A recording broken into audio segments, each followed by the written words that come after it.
Guess who's back? Not that we ever officially left you, but I'm Ash. I'm Elle. We are Lovey Cosplay. And this is Shit Cosplayers Say Season 3. Can you believe that we're going into our third year of doing this? No. I know. I also can't believe in less than 2 years we hit 10,000 downloads. So thank you, each and every one of you, because that is a direct result of you. Yes. And for an every other week podcast who also takes like chunks of time off, that's actually pretty huge. So thanks everybody for consistently listening. Yes. But boy, do we have a story for you to open this season, because if it can go wrong, it will go wrong, and it did. Wah, wah. Welcome to the Anime Milwaukee episode. Oh my god. I still can't believe this happened. Everything is on fire, and this is fine. Yes, everything is on fire. Oh my god. I'm still having a hard time wrapping my head around the fact that this happened, because you couldn't write this. Cannot make this shit up. Like, biggest fear realized. I'm still upset.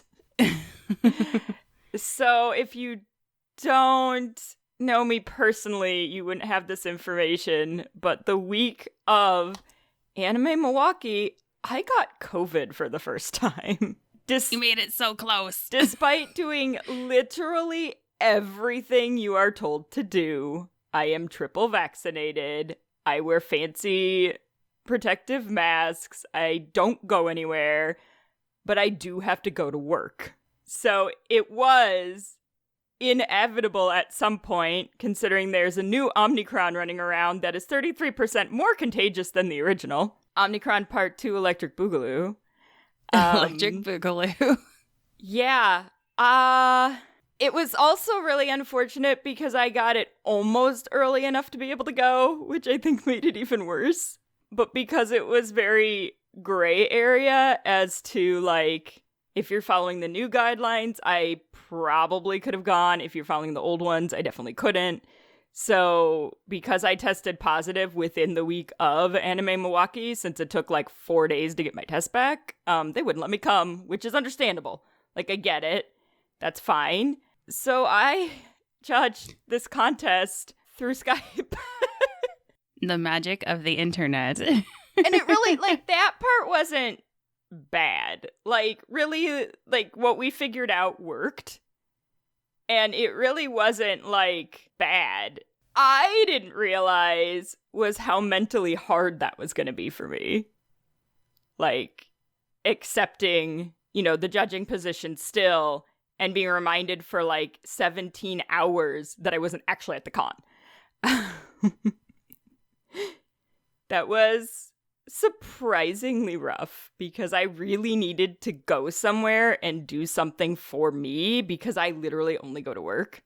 So having that taken away from me after 6 months of planning for it was way more detrimental to my mental health than I expected.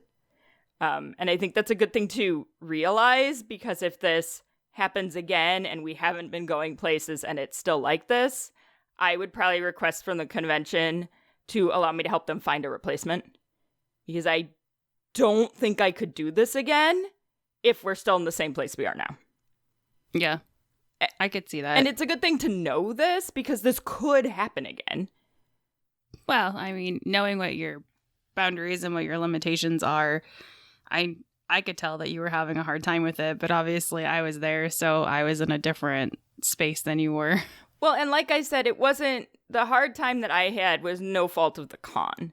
And I want everybody to know that, you know, but I also have issues with, like, feeling like I'm being left out and ignored from past traumatic experiences in my life. So, like, being stuck on this computer and having to, like, have contestants directed to me, having contestants ignore me, you know, feeling like I wasn't part of the deliberation process because I'm on a phone, like, it was just way harder on my mental health than I expected. So this is also something to consider, others who judge, if you think you might have similar responses to this, that the thing that might be better for you is to see if the con would let you find a replacement. Now, my positive test didn't come back till like Thursday, and I knew I probably had COVID on like Saturday, Sunday, so they didn't have a lot of time. Because unfortunately, Iowa takes literally forever for tests to come back, and my first test didn't come back at all. So like I took one over the weekend and it just didn't come back. So then I had to take another one on Monday, and it took till Thursday. So, we didn't have a lot of time to find somebody else, but in retrospect, I think for me in the future, that's probably going to be better. And it's better for the contestants, let's be honest. Unless everyone's judging virtually, it's probably better for your contestants to have a person in person. Doing like skit review worked great on the computer, but I don't need to look at itty bitty tiny details. And some of the like accommodations we made was like, Ash sent me a bunch of close-up photos because I also can't see their workbooks because they're not uploaded online. They were physical, so I can't look at them. So Ash sent me pictures from the books and close-up pictures of their costumes and, things of that nature so that I could participate as much as humanly possible. But I kind of think of, if you had not been there, I have no idea how I would have been able to participate because you made such a conscious effort to make sure I could participate. And I don't know that someone I don't know would have done that. I think that's possible. Yeah, so Elle had digital copies of all the judging sheets, so she was fiddling out the same information that we were in person with the convenience of being able to type them. That actually was nice. And if they, have computers, that might not be a horrible way to do it in the future. Yeah. Or if they can allow the judges to bring a computer, because honestly, that makes it a lot easier. So Milwaukee gives their judging sheets back to the contestants, which you're going to know all about how we feel about that in the next episode. It is not our favorite thing. We don't think cons should do this. But the nice part about being able to type it was I was able to go back in and edit them to make them sound nicer without having to rewrite anything. Well, and the other thing I will say about typing them too would be that there's a level of I don't know. I don't want to say confidentiality because that's not the right word. But if you're writing something, we're given, X amount of time and we want to spend as much time looking at the costumes as possible. But then we also have to take these notes down. But if you're writing right in front of somebody, they're going to be reading what you're writing or they're going to be cognizant of the fact that you're writing something down and want to know what it says. Right. Which can be distracting for both you and the contestant, or you're trying to rush notes in between contestants and just having that barrier there. If I'm just typing and you can't see my screen, that's completely different than if I have the sheet flat on the table where you're standing right next to it because you have to talk to our judge that's on the computer. So. Right. Yeah, I guess behind a computer, they can't really be looking at what you're doing. And then also if they do come to get their judging sheets, they're actually going to be able to read them. Yeah, they're not chicken scratch that we hastily wrote in the 30 seconds between when people came in and out. Right, because it was a nice, we went from having way too much time to almost not enough. Yeah. So, because of the way the contestants were spaced. I took, because they filled out the sheets for us, so I took a picture of the information at the top and then took a full body shot of the contestant and sent them to Elle over Facebook Messenger the entire time. And then especially when we got into the Journeyman Masters, which were more so on Saturday, if there were any specific details that I thought we needed to talk about or look at, then I tried to take as many photos as my phone would allow while they were talking. So I think we made it work. We did. The best that we could. So how was your return to judging after many years? It was long. It was. So. And I'm tired. We love Starfall, who is the cosplay department head at Anime Milwaukee. She's wonderful. However, the commitment for Milwaukee is probably the longest we've ever had for a masquerade at 17 hours of time. Because you can't really count the hour in between in a couple spots because we couldn't do anything. So we were tied up for 17 hours. Well, because honestly, I couldn't check in until after I needed to be like checked in with the cosplay department. So I got there and I got my badge and I checked in with the cosplay department, and it was actually, I don't think I even ended up going to the room and taking things until our first break in judging blocks, which was just how the contestants had lined themselves up. And honestly, so we had judging and skit review on Friday, and then we had our live show, which we'll talk about in a minute. And so I don't think I got back into the room and had all of my stuff out of my car until 10 or 11 that night. So, I mean, it was 12:30, 1 o'clock before I went to bed because I was just unpacking things and needed to get, you know, if you're bringing costumes, you need to, you know, make sure that the wigs were okay in transport and steam and iron and et cetera, et cetera. So I was trying to get all this stuff out. And then the next day, I mean, we were there. I was probably there around 8:30 in the morning, 8:45 when they came by and unlocked the door to let us in. And judging started promptly like right at 9. And it was, again, probably close to 10-ish by the time that I got back to the room after everything was all said and done. With just, I mean, small breaks so I could go literally like shove food in my face, turn around and go back. Well, and this con only ended up being like 55 contestants, right? I think we had, I have it actually written down, 1 second. So we had 35 novices, 8 journeymen, 6 masters, 7 exhibitions, and of those, we also had 6 total performances. But there were separate quote unquote like judging blocks for performances versus craftsmanship. So if you did both, we saw you twice. So then, what was the total number that would have been judged? I think we had 51 sheets that we filled out feedback on. Our little conundrum with this is we had, like 4 hours of judging on Friday.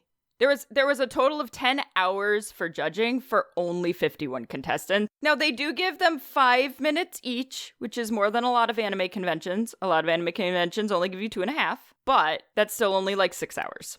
And that's actually, no, it's less than that, because 6 hours was if they filled their entire masquerade. So. Well, and it was just, there was a lot of downtime on Friday and a lot of downtime in the morning. And then everything was just kind of smushed together in the afternoon and a little chaotic on Saturday. So, I mean, we made it work. And we wouldn't take any time away from we were still timing them after they said, hey, you know, we're worried about time. We had some people not show up. So, I mean, it is what it is with that.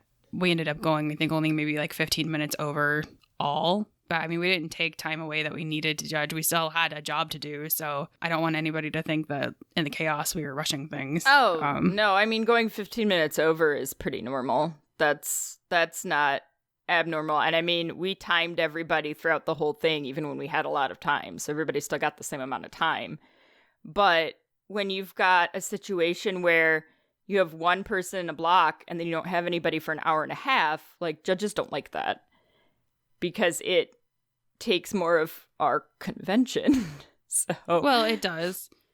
And even talking from like a standpoint of looking at the contestants and the fact that we're giving them these sheets back, that meant for the people that we saw really early, we had tons of time to fill out their information like in between or what have you. And then towards the end, it was, if we want these to be back for these people to be able to pick them up first thing in the morning, we either have to write very hastily or do what I did, which I told myself I wasn't going to do, which was take them back to the room with me and again stay up until probably close to 1, finishing filling stuff out so people that wanted some sort of feedback would be able to pick it up again. Well, and in most cases, judges prefer to judge everybody in the same day because it's easier to then remember everyone. So it's just usually, at least our preference as judges, is to just judge everybody all in the same day so that it's all together and not separated out. Well, and I think that this particular contest in general, that would have worked fine. Yes, I think so. I mean, it's different when you're judging like an international and everybody has like 15 minutes for their judging appointment and they're all like super detailed, heavily like high masters quality versus like a regular masquerade where 5 minutes is plenty when 70% of your entries are novice. Like, well, and I think for this particular contest, if they want to keep the split day format, what I would recommend is only do skit reviews on Friday. Do those on Friday night. There weren't very many of them. I think they only allow maybe 10. Yeah, I think their max is like 8 or 10. Yeah. So even if you're allowing quote like up to like 10 minutes, because some of them we were having some technical difficulties with, shocking. So we had to, fudge a little bit on trying to get the audio so that we could hear it and they could hear it so they could hear their cues, because we weren't doing it on the stage. That, I think, even if you're giving everybody 10 minutes, you could have put like a 2-hour block together from, 5 to 7 in the evening. That would give everybody time to, get there and get parked and get checked in and unpacked, and at least mostly, and then, go ahead and get those skit reviews done. That was so skit review is at 3 p.m., which is when check-in is for the hotel. So I think that was probably rough unless you came up the night before, which we did not. So, I'm sure there were also other people who were performing on Saturday that did not come up the night before. So that does make it hard whenever anything is scheduled during a check-in or check-out for a con. Yeah. But I mean, it still all worked fine. Like, it did. Well, and we had that same problem on Sunday. Yes. We had some contestants that we were talking and doing. They had a feedback session where you can come and pick up your sheets, and then Papa Bear, who was our other craftsmanship judge, and I were just kind of hanging out in the space. So if anybody wanted to talk to us, and some people did take advantage of that opportunity to come and speak to us about their costume and what they can do in the future and what have you. And we did have to cut some of them short because they had to leave and go check out of their hotel rooms. Yeah, it almost needs to be like way before you check out or like after. But for some reason, feedback sessions in our experience have always been when people are checking out of the hotel. Well, and I think part of the problem too is in a lot of cons, cosplays like, I have a redheaded stepchild, so I'll just say it, redheaded stepchild of the convention, where, I mean, the people that are passionate about it are super passionate about it, but the people that aren't passionate about it are just kind of like, okay, yeah, this fits here. Yeah, you get the short end of the stick. I mean, we've done feedback sessions in like the lobby of a hotel before. Yes, we have. Because just they didn't have chilling. a room for us to do it in, but the masquerade had still wanted like a feedback session. So we were like, hey, we're having coffee at the Marriott. Come on down. Yeah, we've done that. We've hung out in the seating area outside the coffee shop before, and we're like, hey, we're going to be down there. Come find us. We'll be here from this time to this time, drinking overpriced hotel coffee. Let's do this. Which, as a contestant and as a judge, I prefer the like in-person feedback or the afterward via like messenger feedback over sheets. Yes. Because I just feel like if you're going to have, or your judges fill out sheets, then you have to account for that extensive amount of time to properly fill them out, which no con is accounting for, and depending on your compensation, may not be a reasonable request. They got to kind of keep that in mind. And for cons, I'd also weigh like how many people pick them up. Because if let's say you have 50 something entries and only 5 of them pick it up, is it really worth the judge's time? Right. Well, and especially if at least one of your judges is going to be sitting there the entire time. Exactly. If they have to physically come get their sheets anyway. They had to walk by me to go to the table to get their sheets. Or they can email the judges afterward. Because what we used to do was take our sheets home with us for like a week or two. And the contestants knew if they contacted us within like a week or two that we would be able to respond. Yes. And that always worked out great. And then we just recycled them at home after the time passed. And then that gives time also for the contestants to cool off too. because some contestants will get really upset with you after judging. It's unfortunate. We've already seen that online. I got a couple side eyes in the room. Yeah. I'll throw it out there. Yeah, and we've already seen it from some contestants online complaining about the contest and winning and not winning and all of that. So a lot of times contestants, and it's only been like a week, so sometimes contestants need time to cool off before they can ask for feedback. So some of those options tend to work out a little bit better. But, I mean, we survived. We did. It was a good contest. It was a good contest. Lots and lots of quality entries. There were a lot of quality entries. It was good. Yeah, it definitely wasn't clear cut at all.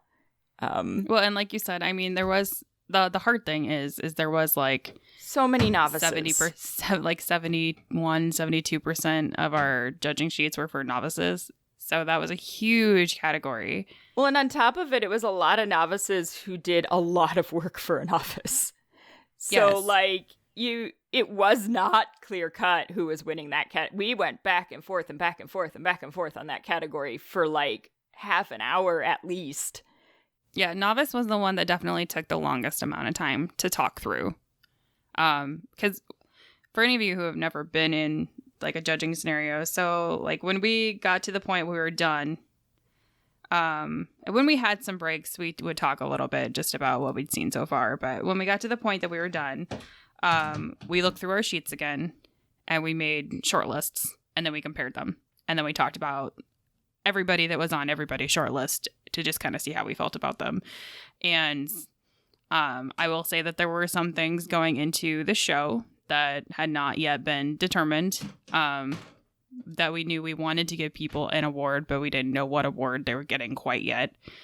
So when we tell you that stage presence can affect your score, it does.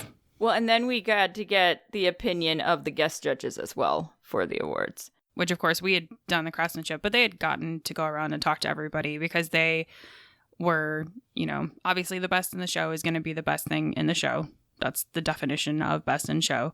And then, of course, they were there for all of the performances. So we were able to talk about the performances with all of them and give them some insight as far as the improvements that we saw, because everybody took our feedback that we had given them earlier. Impressed. I was very impressed. I was Everybody like, took the feedback we gave them. Taking that feedback and rolling with it. Yes, it made me very proud. They all took the feedback and they all did a great job. So that was hard.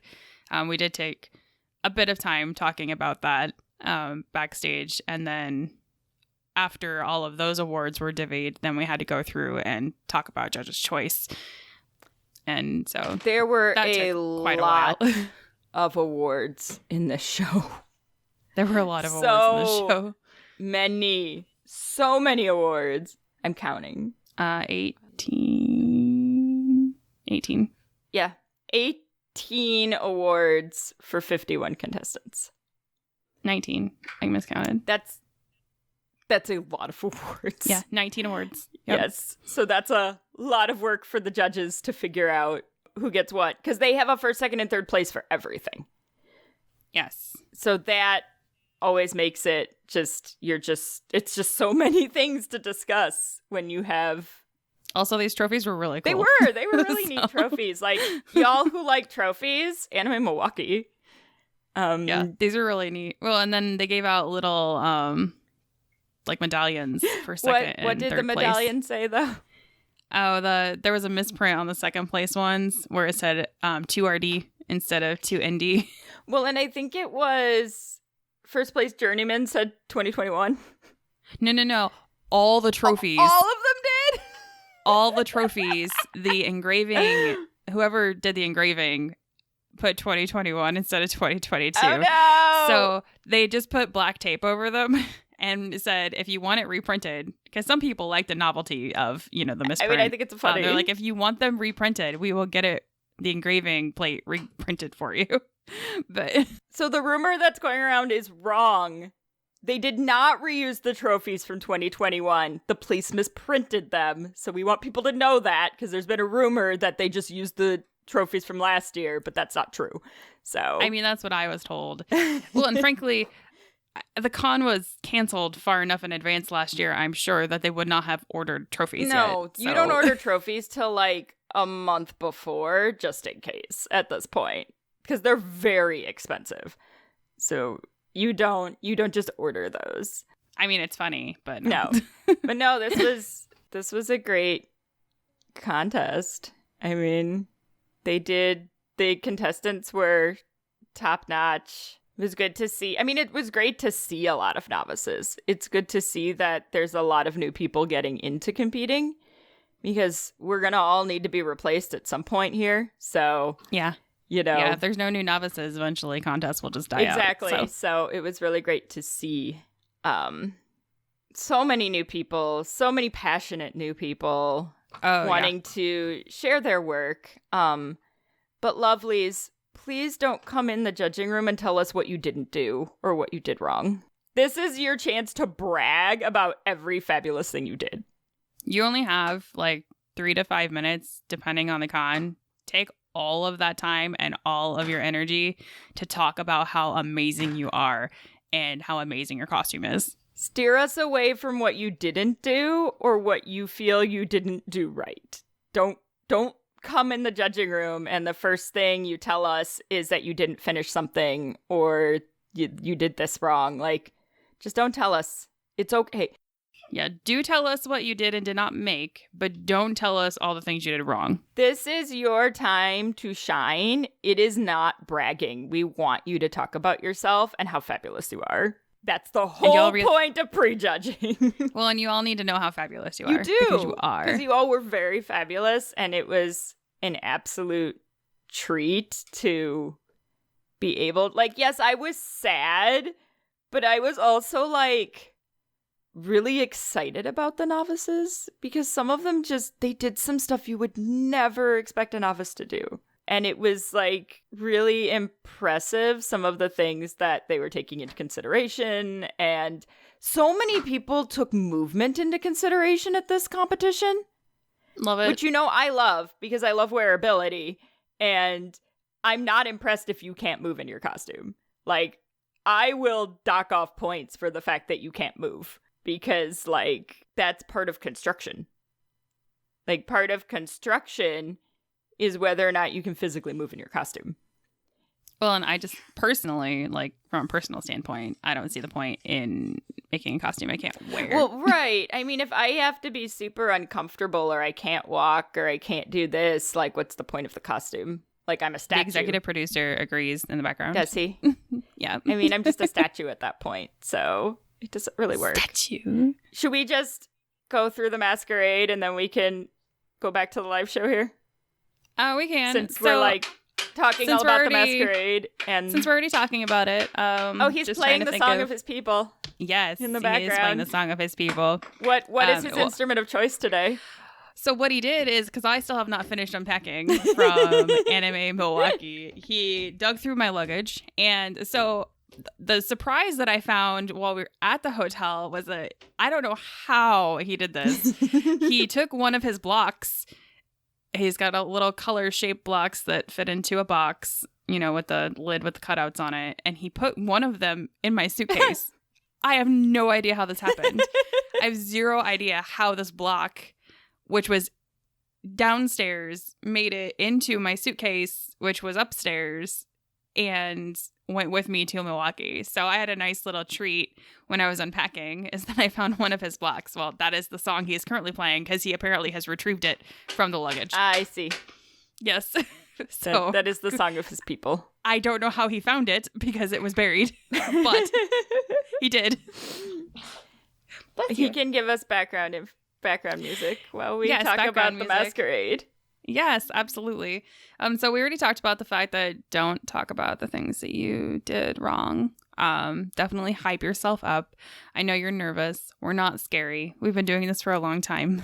And for the most part, your coordinators aren't going to pick scary judges. No. They're going to pick people that they know to be, calm, cool, and professional. That's a really important part of judging, is that you can, be approachable. So, and if you guys have any feedback as far as judging for us, obviously this was a new experience for Elle on the computer, but we're open to constructive criticism also. Like, that's totally a thing.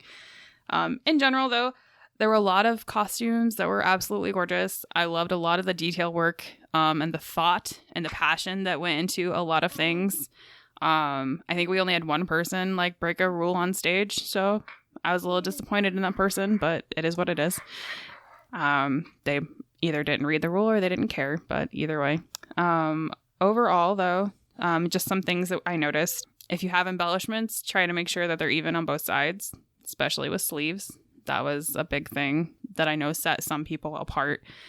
Finishing, even if you just make an attempt at finishing doesn't have to mean overlocking with like a serger. There are other ways to do finishings. We had some people that were really great about finishing like half their costume, and then you kind of just wondered if they got into a rush because they did like beautiful work either with like French seams or flat hems, and then there were other spaces that were just like raw and nothing was done with them. So I didn't know. I'm like, oh, did you just run out of time? I don't know. I mean, we've all been there. Yeah, I've been there, done that. So there was some of that, and whereas some others were, completely finished throughout. I mean, obviously, like, our job is to find the flaws in your costume. So we did go through, and some things were super nitpicky. And usually when it comes down to, especially what order of placement awards, it does get super nitpicky. Like, oh, well, this person did this. Oh, but this person did that. Well, is this person X, Y, does that place them higher than this person's, A, B, C? And judging is subjective. I will say that I was still feeling really good about it the next day. Papa Bear told me the same thing. The staff all seemed to be happy with our decisions. And the guest judges, just from what they saw from walking around, they were pretty happy with what we had selected as far as craftsmanship goes. I went to visit all of them the next day and just chit-chat a little bit because we didn't get a lot of time to talk during the masquerade because we were working, obviously. A couple of them reaffirmed to me that they were really happy with our decisions from the night before. So you got to meet Waru and I didn't. I did. And I'm still upset about it. So 3 of the 4 cosplay guests at Anime Milwaukee were guest judges during the masquerade. They are all like a complete treat, and they're hysterical. Yeah, they're a treat to be around, and they're a treat to work with. 10 out of 10 would recommend, totally would do again. It was Phil Mizuno, Nipa, and aka Wiru. And we've met Nipa and Phil before, and they're just goofballs and adorable. Oh, yes. Yeah, it was really funny, and I didn't realize this, but the costume that I was sitting next to Nipa in during the masquerade was a costume that redone it since then, but he had judged my like initial version of like several years ago, so that was kind of entertaining. But I love Waru. Oh, yes. He is so entertaining. It's nice to see a big name that's an entertainer as a cosplayer, and I really admire him for giving no shits and doing his thing. And I was really sad when I couldn't meet Waru, so I tasked Ash with the job of making friends with Waru. I got hugs and everything. Because, Waru, we really want you to come on the podcast and hang out with us and talk about repeating things till we cry. Till crying. Because there's so much of that. That was his judge's choice award. Absolutely. Yeah, they who repeated till cry. Well, and I invited all 3 of them. So and we'll obviously, see if anybody, like, Nipa and Phil are super entertaining, and we'd love to hang out with them too. Yes. Well, but we are crafters, so obviously, the repeat till cry definitely like resonates with us. Yeah. But they're all very talented in their own right and have different types of things to say that I think would be really interesting. So absolutely. We'll see if any of them take us up on it. But they were all a treat and would totally work with any or all of them again. So. But speaking of repeat till cry, boy, was there a lot of that in this masquerade. Oh yeah, lots of crazy details, you guys. Beautiful like engineering work and paint jobs and seams and sewing and embroidery and yeah. So where do we wanna start? Where do we want to start? Do we want to start at the bottom and go up? We can start at the bottom and go up. Okay. So the other thing I will say about Anime Milwaukee is that they like for their Judges' Choice Awards to be like themed with cutesy little names, which I didn't realize. So I did not come prepared for this. But we made it work. Do you want to talk about yours first? Sure. So mine was Material Girl. So that was Madelisian. She did one of the Barbie costumes, which we had a couple Barbies this time. But what was really cool about her costume was all the fabrics were thrifted from other items. Like curtains and dresses and just all thrifted material, and you never would have known, except that she told us. And she did that because she's trying to be more environmentally conscious, and I just thought that was really cool because I also like to use non-traditional material and find materials from different things like curtains and other dresses and saris and all of that, because sometimes, frankly, it's cheaper and just as good of material. I thought that was really cool. And then she was really adorable on stage. So that just sort of sold it for me. And so excited in the judging room. Yeah. Just so excited to be there. So excited to talk about her costume.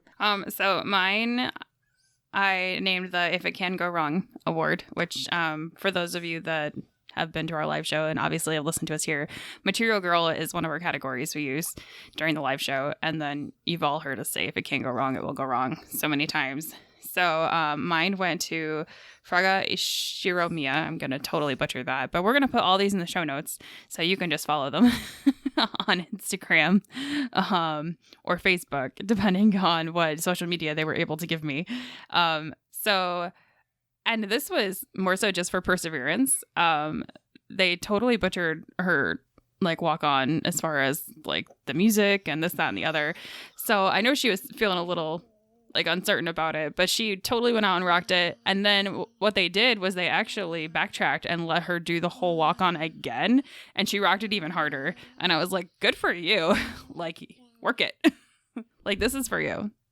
Because the show and theater, I mean, there's a saying that the show must go on. So that was definitely like in the spirit here. And she not only made it work, she made it thrive. And then we had Papa Bear, who gave his to The Legend of Randy, which was the Guts. It was, Guts from Berserk. Yes, Let's talk about throwing it back.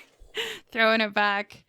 Nipa Cause, Heliophilion was from Attack on Titan. That one was named the Cinema Ready Award. Don't recall what Phil called his award. Phil Mizuno. It went to Not Your Average Nerd Cosplay, which is funny because if you put, the anagram together, it's Nyan Cosplay. And this was the girl that cosplayed as Nyan Cat. Oh my gosh, you're so cute. Let's talk about really old internet memes. But she was so... And she ran with it. She did. Well, and I will say that was that was a really clean costume, even though it was super simple. A.K. Wuru did They Who Repeated Till Cry, went to Spacey Designs. There was so much embroidery on this that she all digitized herself. Like, yes, there was so much repeating Till Cry at this costume. That was Klee, right? Yes, Klee. Yes, Klee. So much Genshin Impact. Oh my goodness. Well, I mean, it's... I know. I mean, it makes me there was happy a lot of Genshin in this masquerade. Love Genshin Impact. Yes. So that was specifically in relationship to the repeating till crying.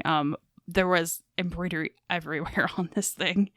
And it was gorgeous. Also, fun fact, the entire costume fits inside the backpack. Cute!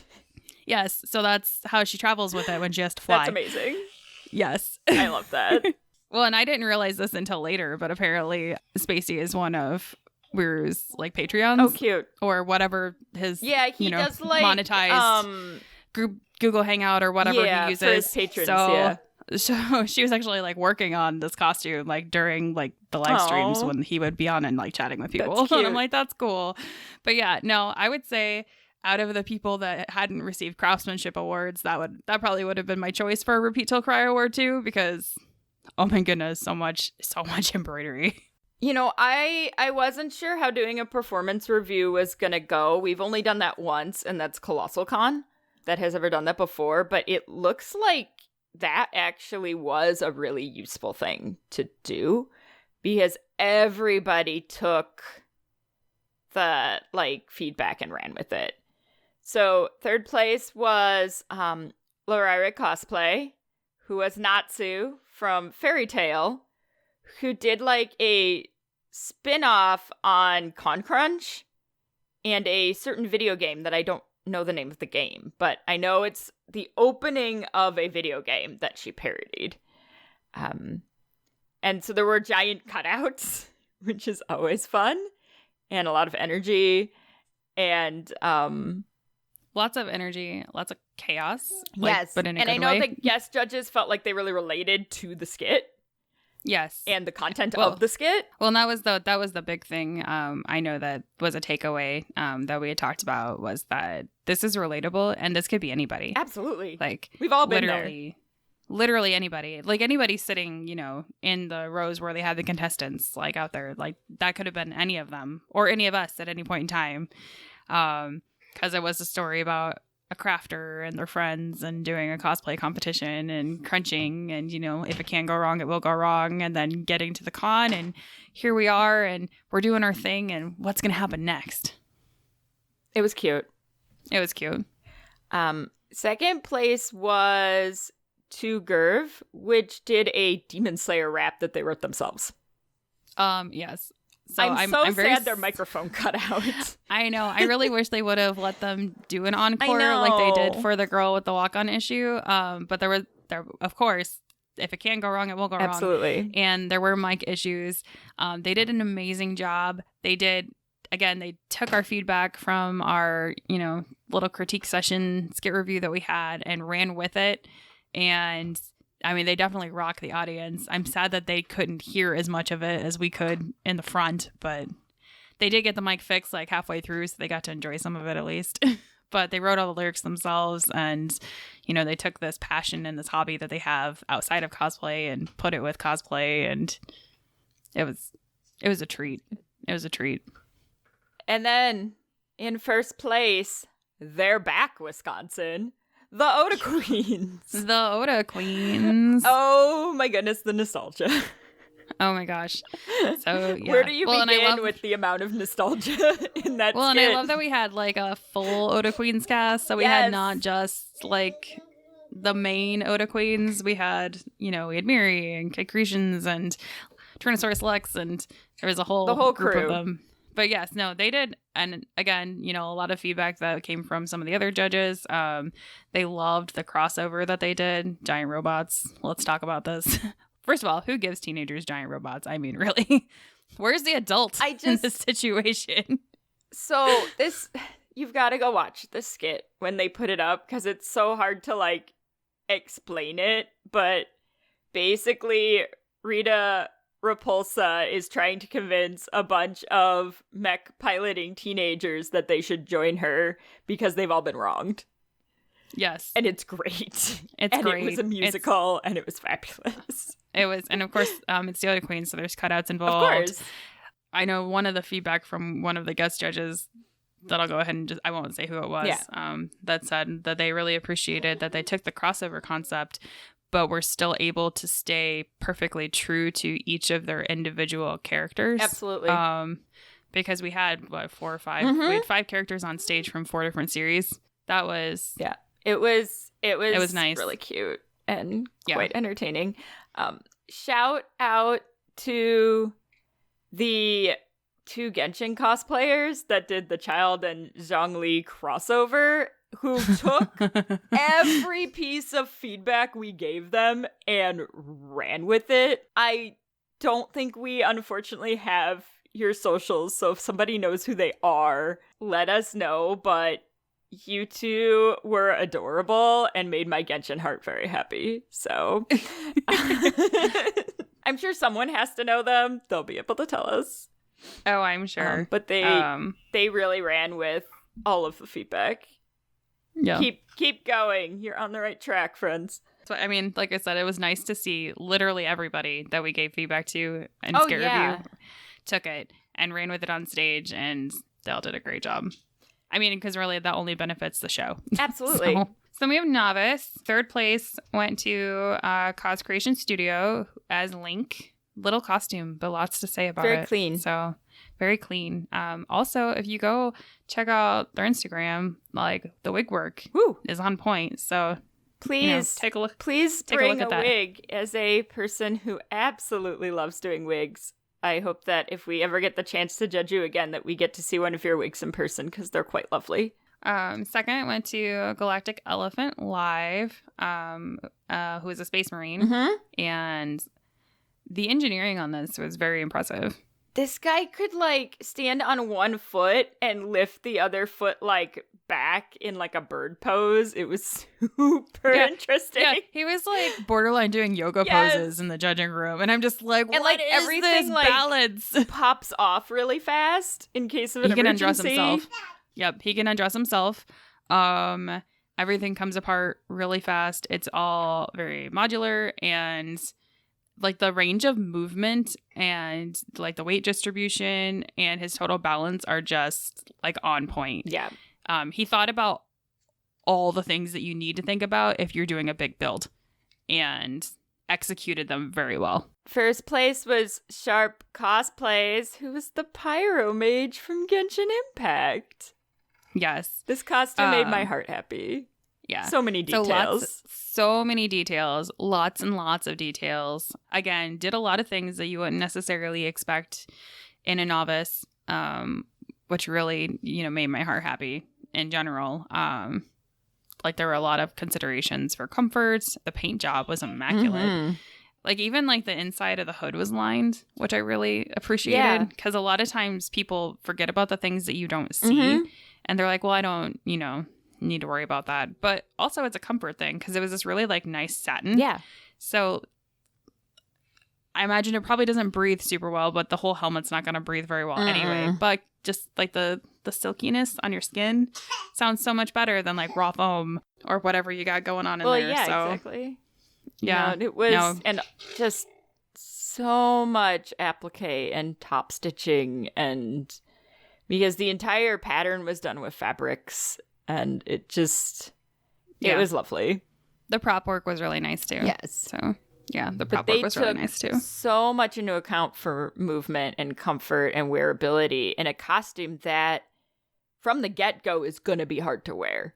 I mean, it's going to be hot. It's going to be uncomfortable. You are basically in a fursuit. I was really impressed with how much attention to comfort and movement they did. You're going to see a trend. This is a trend with me, friends. I'll just let you know now. If I'm on a judging panel, it's something I'm going to look at because costumes should be wearable.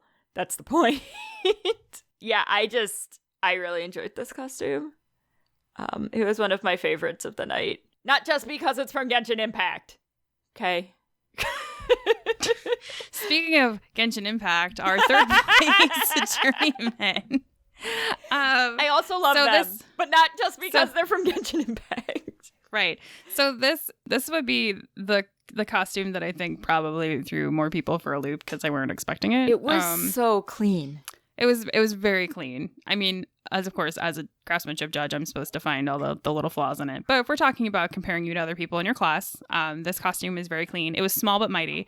So it's a very tiny garment. But as we've learned, tiny doesn't necessarily mean easy to make. No. Or easy to fit or easy to wear. And there were a ton of considerations taken into account for wearability and making sure everything stays in the right place. Yes, overall, it was very well done. And I know I've talked to them quite a bit about their costume and what their future plans are. I'm going to butcher this when I say it. Voye with 2 Ys. Again, check the notes. We're going to put links in to all these people. But it wasn't Chung Yoon's original outfit. It was based off of a fan art that I believe they found on TikTok. Yes. Yes. And it was simpler than his normal outfit, but it was very well done. Very, very well done. Yeah. Speaking of original designs, there's a lot of original designs in the journeyman category. Pretty much the whole journeyman category is non-canon, actually. Second place was Steampunkery, and they did a steampunk overhaul from My Hero Academia, which had a lot of really interesting detail work done. They also had pretty good movement in this costume. You could tell right away what character was supposed to be. Because that's always something I look at for an original design of an existing character is, can I tell who this is supposed to be? Because that should be first and foremost. If you're making an original design of an existing character, people should be able to tell who it is. And I could tell right away who this character was supposed to be. They are now making Vi from League of Legends. Check that out. Excellent. Well, we followed all of these people, so we'll just be able to creep on all their future cosplay progress. But first place, we had an original character, original design. Yes. So and my I think, favorite cosplay name. Well, and favorite reaction that I had. So this goes to No Girlfriend Due to Cosplay, who made their own original like king style character. I was really just kind of surprised this person was in Journeyman to begin with, but I guess if you're just going through like the competition circuit and working your way, through it, then you're going to start somewhere. But my favorite thing was when he came on stage, he goes, "Are you sure?" Oh, you're adorable. It was great. Well, and just like the nicest guy and totally like talking up other people. And I was like, did you really say that? Like when I saw him later, and he's like, well, look at this person over here. Like this is a goddess. This is perfection. And we're like, you're not so bad yourself, dude. Yeah, honey, you're not so bad yourself. Like, have you seen your costume? Like, let's talk about this. You brought us like a 70-page work in progress book. All right, this is the other thing I will say, children. Don't do that. About your whip books. Your whip books. Photos. No text. Yeah, we don't like bullet points. That book was beautiful, but there was no way we were going to be able to read all of it. There was no way to read it. No. Well, and that's the thing I will say. If you're doing whip books, try to include stuff that's not stuff that we can't see, and maybe some, techniques that you want to kind of highlight. If we can see it on the outside of your costume, it's not super necessary to include like finished photos, and you don't have to make your text in your workbook be a duplicate of your speech during judging. No. Just the highlights, just the bullet points. Like, we can fill in the rest based off of what you told us. Boy, did he do some stuff we haven't seen in a long time. I'm sure that there's more of a story as far as like reenactment background or something along those lines. But the costume is gorgeous, and some of the engineering that he did to make his own tools. I mean, I don't have a question in my mind as to why we picked this person. Welcome to Masters, No Girlfriend Due to Cosplay.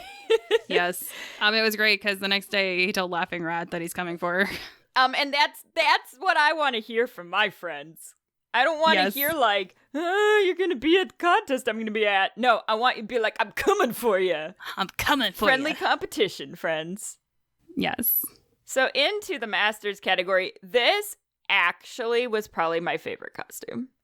Yeah. But third place was Facade Costuming, and they did a horror version of Mimikyu from Pokemon.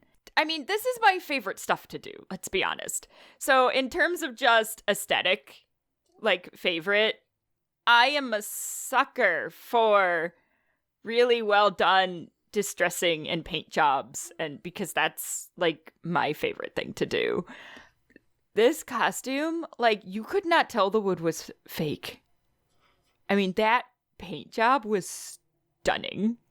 It kind of just looked like they went out in the woods and picked up a stick. Well, and so they literally did do that and then painted it based on what they found in the woods. It was just like, they did side-by-side photos. It was like they went out and they found a couple different kinds of wood and they labeled them. But like this costume was just so interesting. And then when they went on stage and the movements they chose, which just added to the creepiness of the costume, like this costume, it was another original design, but we knew exactly who the character was supposed to be. No, it was really neat. Well, and the thing I definitely appreciate, especially when we're talking about the paint job, is that like everything that they put into it was purposeful. Yes. And that's something else that I really like to see with original characters and original designs, is that, you didn't just kind of throw this together on a whim. Like, the choices that you made were very purposeful and for a reason. And you could tell that based off of, the stories that they told, and then the bit of work in progress photos that they did provide for us, like especially like the side by side of the trees. Yes. Like, they literally took a picture of this tree bark and then a picture of, the stick is supposed to be this, the shield piece is supposed to be this, the shin guards are supposed to be this, and like side by side photo, like this is my creation that I made and then painted, and this is what I found outside when I was walking around. Yeah, it was really cool to see. So second place went to That's Nice Dear, who was another Barbie. Barbie. I also love that both the Barbies came in the judging room and went, "Hi, I'm Barbie." Well, and I mean, we were already following That's Nice Dear on Instagram, and when she was making Barbie, all the photos she took, she did Barbie hands. And it just hysterical. It's hysterical. Just, I mean, another just beautiful costume. It was stunning. Yeah. Yeah, absolutely. Very, very nicely made. Fit really well. That's Nice Dear is always a joy in the judging room. They're always very energetic and excited to show off their costume. First place Masters was Laughing Rat, who you met on our historical costuming episode. She did Desi Desu's Momo from Cardcaptor's Sakura. Momo was one of the little, like, critters from Cardcaptors who basically just, like, hangs out and eats.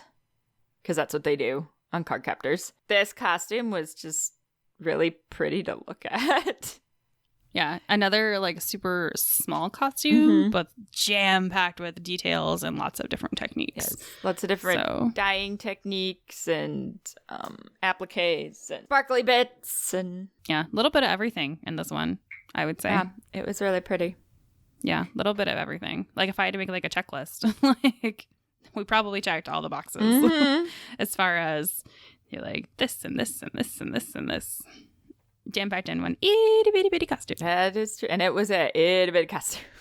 Yeah. Stunning itty bitty costume. Yes. And then, of course, our best in show, I don't think surprised too many people when she went up on stage.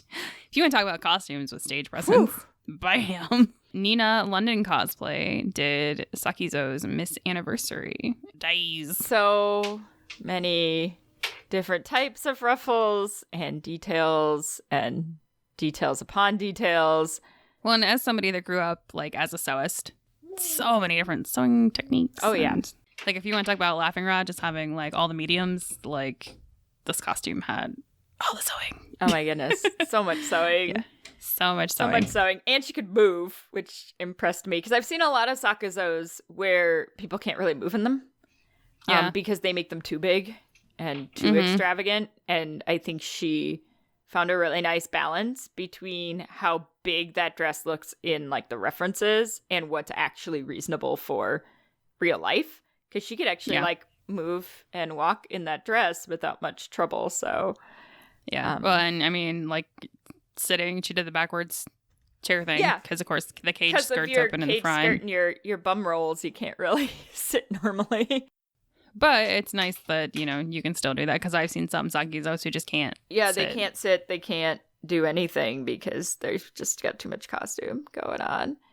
But yeah, it moved very well. It did. But yeah, I mean, Ash sent me, I can't even count how many photos of all the details of this costume so I could look at them. And it was just really very pretty. So the contest at Anime Milwaukee. And that's, for the most part, all we have to talk about because that's all we did. Almost. Except for the live show, which we also somehow pulled out of our asses and like virtually Skyped me into the show. Yeah. So, of course, we're like trying to get a hold of panel programming because I know a lot of cons have done virtual content before. Like if a guest can't come for whatever reason, and especially now with, you know, COVID being the way that it is, having virtual panels is not weird, like a regular panel room with virtual content and streaming into it. So we kind of asked about that, but we did end up pretty much figuring it out on our own. That was one things that we had to con crunch that we didn't really have a choice about just because of the timing. But we did, and we rearranged our PowerPoint that we used for the show board so there was room for Elle's face on it. So I appeared in so Skype brings up like this little box usually when you're overlaying over another program. So I was this like little box on the side on the screen. that's what we did. Well, we, just in case, I had brought like a sound bar and everything, but thankfully the technology gods were in favor of us, so it actually worked out that the HDMI actually brought the Skype audio up, which I was kind of impressed with, because most of the time it doesn't. That's a 50-50 usually. So that's, yeah. Whether or not we have working audio in the room is a toss-up usually, so that was really nice to have. And we could hear you perfectly fine. There was a slight lag, but other than that, Well, the internet does that. Right. We had to shut the lights out so you could see. Right. But other than that,